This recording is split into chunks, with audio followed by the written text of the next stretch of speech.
Assalamualaikum warahmatullahi wabarakatuh. Alhamdulillah wa syukurillah. Dan juga saya ucapkan selamat bergabung pada kalian semua, murid-murid saya SMP Negeri 1 Jelbuk. Insya Allah mungkin kalian bersama orang tuanya atau walinya sebagai pendamping kalian dalam rangka untuk penyemangat belajar. Nah, dalam kegiatan saat ini merupakan pembelajaran di SMP Negeri 1 Jelbuk ini pada kelas 7 yang telah kalian ikuti. Tentunya apa yang sudah kamu ikuti ini tidak sesuai dengan apa yang kalian inginkan karena sesuatu hal. Nah, sebelum saya lanjutkan, tentunya kalian perlu tahu siapa saya sebenarnya. Ya, saya adalah guru kalian nanti insya Allah. Kebetulan saya mengajar bidang studi bahasa Inggris, dan untuk saat ini saya akan memperkenalkan sama kalian, walaupun kalian sudah kenal, yang terkait dengan protokol kesehatan.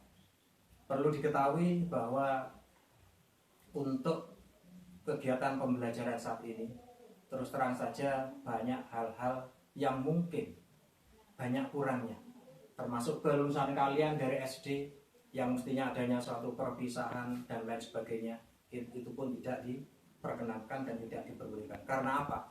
Karena takut rantai penyebarannya itu akan bertambah luas. Oleh karena itu, dalam hari ini perkenalkan saya untuk menyampaikan tentang bagaimana untuk supaya tidak bisa menyebar terlalu luas dengan mengikuti protokol kesehatan yang akan kami sampaikan. Apa sih sebenarnya protokol kesehatan? Sebelumnya coba mari kita lihat dulu, coba kita kenang dulu pada bulan Maret yang lalu, pada tahun 2020, yang mana awal bulan Maret kita semua sudah bisa merasakan bahwa tiba-tiba kalian diliburkan, tidak usah sekolah. Kenapa? Karena takut adanya pandemi, ya, karena adanya pandemi virus corona yang sudah kalian kenal. Oleh karena itu, bagaimana agar supaya kalian nantinya bisa mengikuti pembelajaran dengan baik dalam metode atau moda daring ini untuk sementara, mudah-mudahan ini segera berakhir, wabah segera berakhir, sehingga kalian bisa bertatap muka dengan saya dan juga dengan Bapak Ibu guru yang lain. Nah, sekarang marilah kita bersama-sama bagaimana cara kita untuk mengantisipasi bagaimana supaya kita tetap sehat, kita tetap bisa melaksanakan kegiatan sehari-hari walaupun tidak maksimal, yaitu tentunya seperti yang sudah disampaikan oleh pemerintah, baik presiden maupun juru bicara presiden tentang protokol kesehatan untuk mengantisipasi atau menghindari hal-hal yang tidak kita inginkan di masa pandemi ini. Apa sih sebenarnya protokol kesehatan itu? Oke, mari kita simak tayangan berikut ini. Baik, apa saja protokol kesehatan COVID-19 yang harus ditaati oleh masyarakat?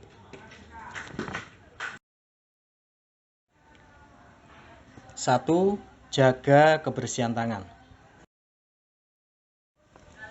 2. Jangan menyentuh wajah, baik wajahnya sendiri maupun wajahnya orang lain. 3. Terapkan etika batuk dan bersin. Yang keempat, pakai masker seperti yang terlihat di gambar. 5. Jaga jarak. Yang keenam adalah isolasi mandiri atau kita kenal dengan nama stay home. Dan terakhir, yang ketujuh adalah jaga kesehatan. Seperti yang terlihat di gambar, di tangan kanan mengepalkan tangan berarti kita harus aktif untuk olahraga, dan yang di tangan kiri ada makanan, kita harus mengkonsumsi makanan yang sehat.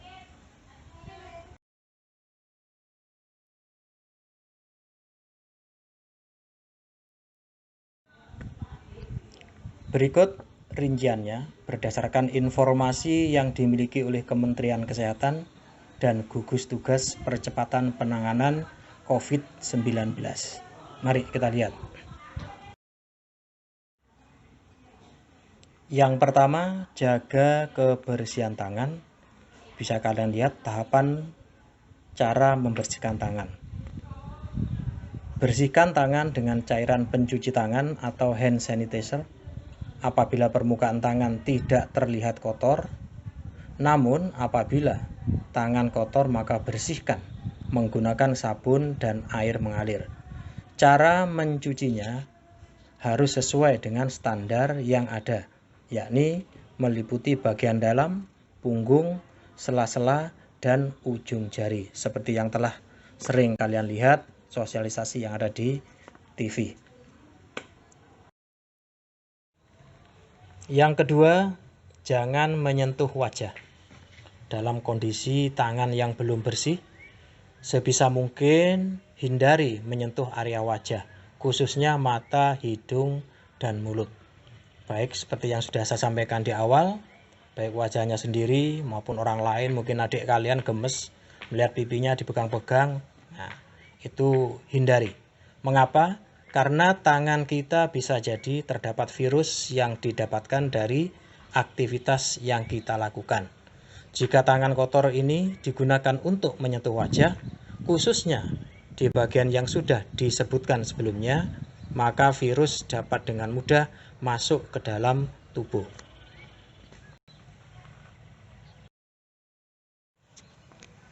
Yang ketiga, terapkan etika batuk dan bersin.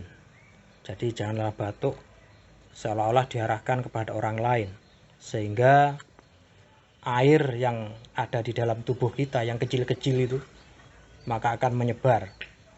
Oleh karena itu ketika kita batuk atau bersin, tubuh akan mengeluarkan virus dari dalam tubuh. Jika virus itu mengenai dan terpapar ke orang lain, maka orang lain bisa terinfeksi virus yang berasal dari tubuh kita, terlepas apakah kita memiliki virus corona atau tidak. Etika batuk dan bersin harus tetap diterapkan. Caranya, tutup mulut dan hidung menggunakan lengan atas bagian dalam. Bagian ini dinilai aman menutup mulut dan hidung dengan optimal. Selain itu, bagian lengan atas dalam ini tidak digunakan untuk beraktivitas menyentuh wajah, sehingga relatif aman. Selain dengan lengan, bisa juga menutup mulut dengan lengan. Bisa juga menutup mulut dan hidung menggunakan kain tisu yang setelahnya harus langsung dibuang ke tempat sampah.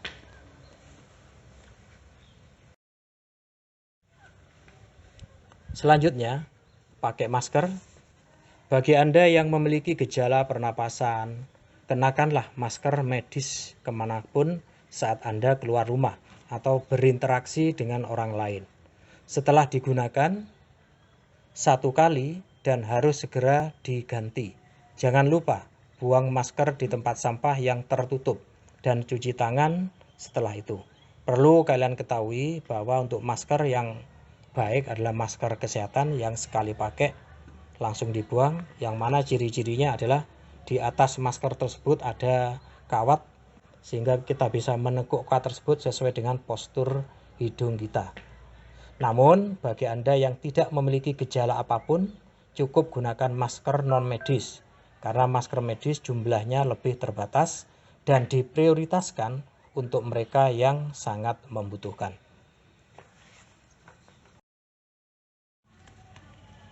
Yang kelima, jaga jarak atau kita kenal dengan nama social distancing. Untuk menghindari terjadinya paparan virus dari orang ke orang lain, kita harus senantiasa menjaga jarak dengan orang lain minimal 1 meter.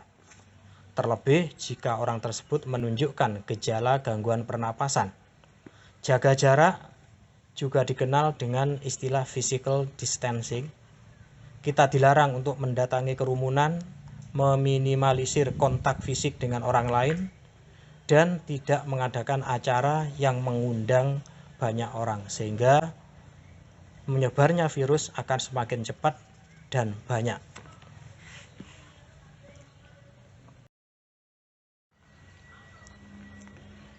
Yang keenam, isolasi mandiri. Bagi Anda yang merasa tidak sehat, seperti mengalami demam, batuk, pilek, nyeri tenggorokan, sesak napas, diminta untuk secara sadar dan sukarela melakukan isolasi mandiri di dalam rumah. Dengan catatan harus menghubungi pihak kesehatan, khususnya rumah sakit atau puskesmas terdekat. Dan tetaplah berada di dalam rumah dan tidak mendatangi tempat kerja, sekolah, atau tempat umum lainnya karena memiliki resiko infeksi COVID-19 dan menularkannya ke orang lain.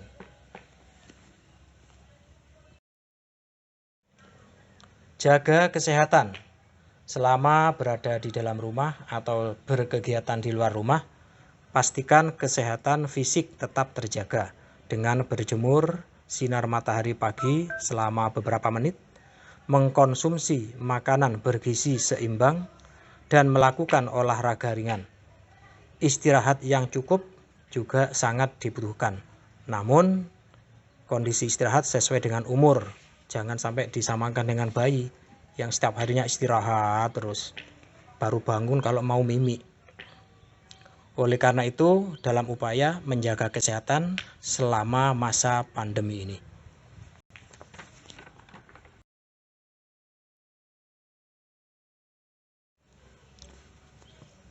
Baiklah anak-anak beserta pendamping, kalian telah melihat tayangan di slide kami. Setelah ini, coba jawablah pertanyaan di bawah ini. 1. Sejak kapan COVID-19 mewabah di Indonesia? 2. Apa yang membuat COVID-19 menyebar begitu cepat? 3. Sebutkan 7 protokol kesehatan yang harus ditaati oleh masyarakat. 4. Apa yang kita lakukan jika tangan kita terlihat kotor? Dan yang kelima, mengapa menyentuh wajah harus dihindari?